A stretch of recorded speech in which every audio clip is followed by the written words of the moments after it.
एबीसीकडून सहाय्यक पशुधन विकास अधिकाऱ्यावर 17,84,000च्या असंपदेचा गुन्हा दाखल। सातारा फलटण तालुक्यातील बरड पशुवैद्यकीय दवाखान्यातील सहाय्यक पशुधन विकास अधिकाऱ्यावर सातारा लाचलुचपत प्रतिबंधक विभागाने 15,84,000ची असंपदा जमवल्याप्रकरणी गुन्हा दाखल केला आहे। दिलीप महादेव नाझीरकर, वय वर्ष 55, राहणार बारामती, जिल्हा पुणे असे संशयिताचे नाव आहे। फलटण ग्रामीण पोलीस ठाण्यात लाचलुचपत प्रतिबंधक विभागाने पोलीस निरीक्षक विक्रम पवार यांनी फिर्यादी दिली आहे।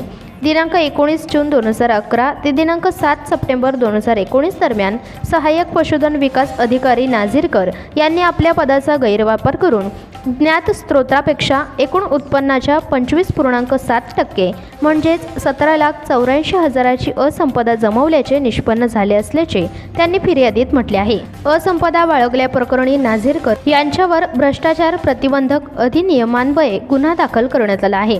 सातारा लाचलुचपत प्रतिबंधक विभागाचे उपअधीक्षक राजेश वाघमारे यांच्या मार्गदर्शनाखाली तपास अधिकारी पोलीस तथा पोलीस निरीक्षक सचिन राऊत, विक्रम पवार यांच्यासह एबीसीच्या पथकाने ही कार्यवाही केली।